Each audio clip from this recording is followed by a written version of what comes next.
What's going on, guys? It's your boy Agent back again for another Alchemy Stars video, and for today I will be showing you my power units tier list.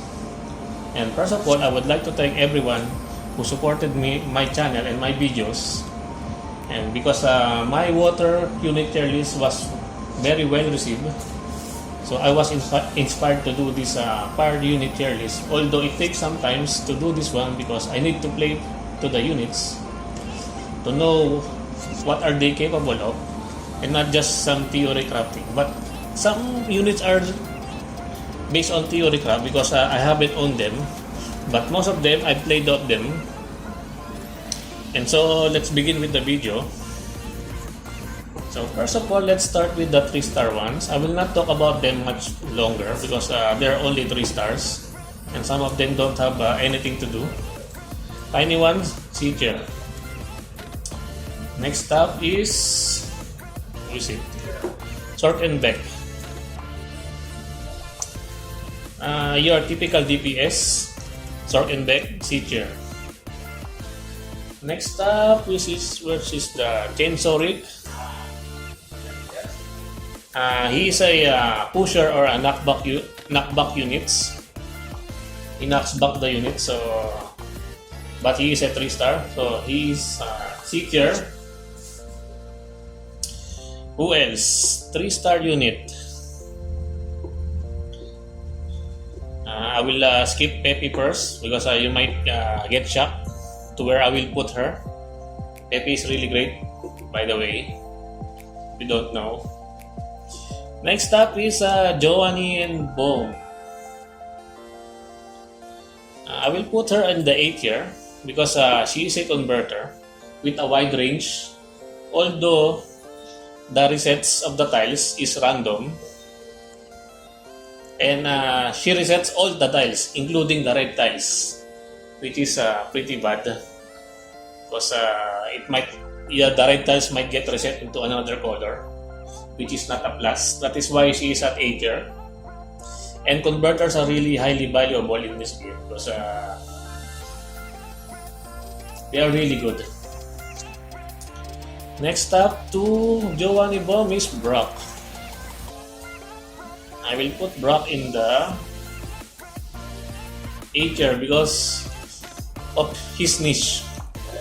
His active skill is very niche that he can pull the units around you like a taunt. That is why I will put Brock in the A tier because he has his uses, and no one else can do that one in the power units except for him. That is why I will be putting Brock in the A tier. Next up is Patty and Patsy. They are your typical DPS, but they are a 4-star, so I will put them in the B tier. So I will not talk about them much anymore because there are a lot of some good units here that I need to talk a lot. So who else? Next up is Alice. I will put Alice in the S tier because my tier list, guys, is not all about DPS. I valued mostly utility units, and Alice is one of the best utility units in the power units because Alice is a healer, but not only that, she can mitigate the damage, meaning she reduces the damage taken, and she has a low cooldown of 2 turns. Do I have Alice here? Alice is in my main account, by the way, so she's not here. But Alice is one of the best utility unit in the game. That is why I will be putting her in the S tier. Next up is Nails. Nails is S tier. If you haven't played with S tier or A+, I'm still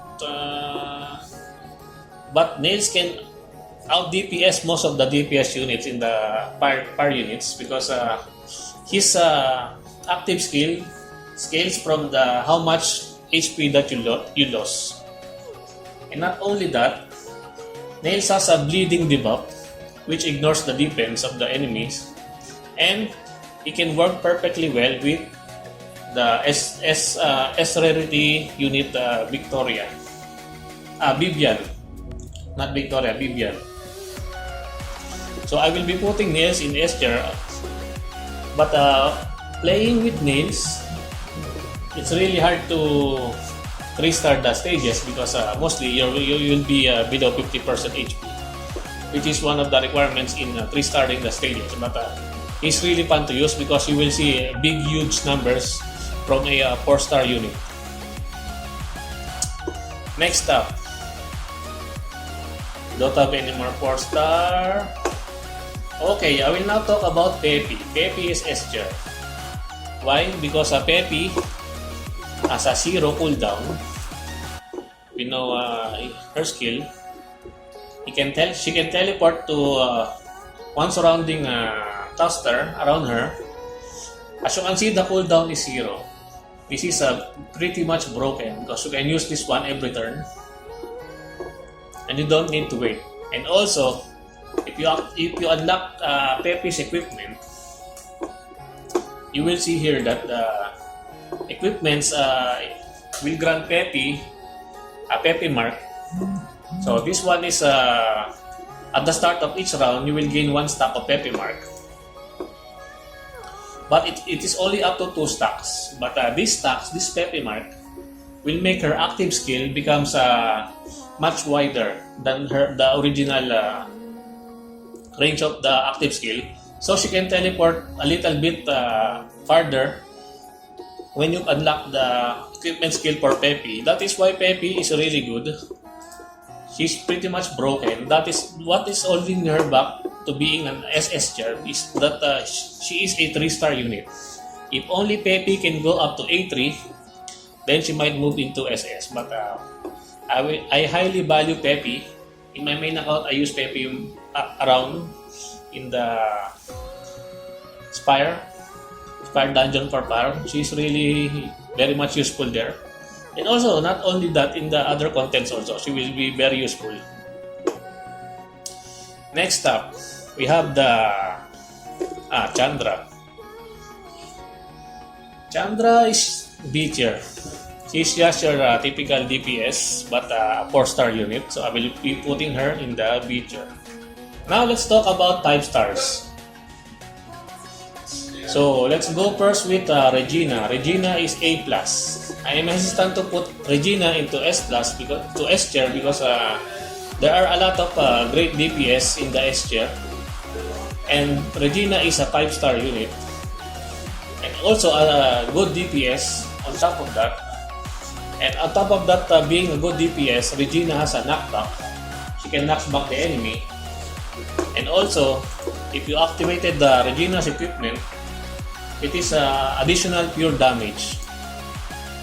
As you can see, the chain combos will deal up to 40% increased damage, and if you max the equipment skills, this will go up to 100% increased damage in the inner chain combo. That is why he's one of the powerhouses DPS, but I'm hesitant to put her in the S tier because there are also 6-star units that are in the S tier. That is why I put her in the A+. But if you want, you can put her in the S tier. But for me, I will just put her in the A+. Next up is Leona. Now, Leona is a 5-star. And I will put her in the A+. If you don't know what Leona does, here she is. Leona. Her active skill deals 90% damage 5 times to random enemies on the field. Launches 1 additional attack for each part tile within one surrounding cluster of the unit. This one seems familiar, right? So if you don't know, Leona is the fire vice. What vice can do, Leona can do. It's just that Leona is the fire element. And she's really great, especially against knocking down bosses. Because she will target only the boss with her active skill. And if you have a lot of red tiles, then she will deal a lot of damage. But I will put her in the A+. She can be an S tier also, but The fact that she is a 5-star rarity is holding her back to be put in the S tier. Next 5-star unit is Faust. I put Faust in the S tier because Faust is a really good tile converter. He converts yellow tiles 4 times. Also, if you activate Faust equipment skill, his equipment skill has a chance to frighten the enemies, which means the enemies won't attack you. They will run away from you, which is a really nice debuff. And he's husbando, so I put him in the S tier. Next on the 5-star list is Istvan. This old man is SS tier. Why? Because if you've watched my water unit tier list, one of the 5-star unit that is in the SS tier is Hydran. And Istvan is the counterpart of Hydran in the fire units, where he doubles the chain combo attacks at the end. But it is the second attack is scaled to Istvan's attack. And that unique active skill alone is very much earns his path to the SS tier because he's the only one who can do it in the fire units. Also, that combo, if you combo that one, that is one of the best nuking strats in the game. That is how you deal much more DPS to the enemy by activating Istvan's active skill. I don't have him, so I don't know what his equipment skill does, but judging by his active skill, he is a SS tier. Plus, he is a Chad. That is why I put him in the SS tier. Next up is Maggie. Maggie is also SS tier. You might be wondering why. Because Maggie, if you played in the tutorial, you will see Nemesis there. Maggie is the counterpart of Nemesis. She converts the X cross shape in the map, which can amounts to 16 tiles. You will convert them into red tiles, into cross shape. And also, Maggie knocks back the enemies. Not only that, is that she deals she deals a decent amount of damage. That is why I put her in the SS tier. She converts, she knocks back, and the number of tiles that she converts is very huge, which is why I'll be putting her in the SS tier. Now that we've done with the 5-star units, now we go to the 6-star units. And most of these 6-star units are pretty much great. So let's start with Jonah. Jonah, in my opinion, is a S tier. She is a very insane DPS unit because her active skill buffs herself. She has a self buff for 2 turns. And also, it's just Jonah is just pure damage, but the damage output is pretty much insane. That is why she is in S tier. Next up, we have Victoria.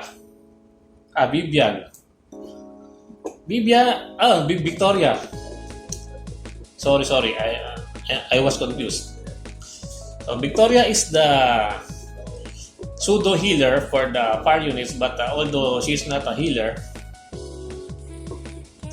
she can deal pretty much damage. And if you don't know what he does, Victoria deals 250 up to 3 enemies within surrounding clusters, and also deals another 1 damage, 250% damage to 1 enemy in range. But this damage ignores defense, and this one heals the HP as per the damage dealt by 25% of the damage dealt.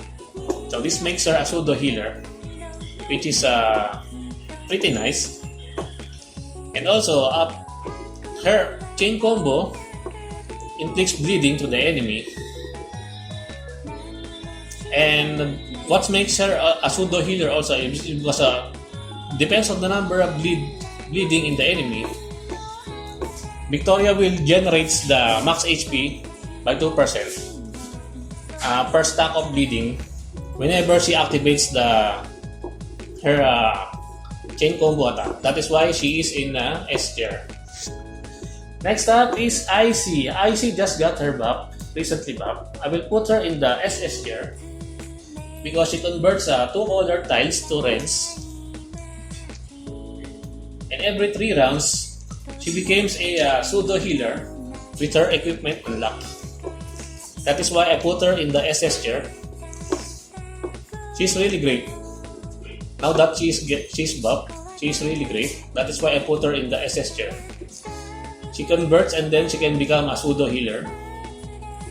That is why I value her as a SS tier unit.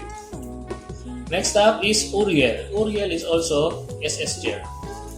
If you don't know what Uriel does, Uriel converts the entire field randomly. Although she does not reset the fire tiles, only the blue, green, and yellow tiles randomly. But it is not guaranteed, but it's still a map-wide convert.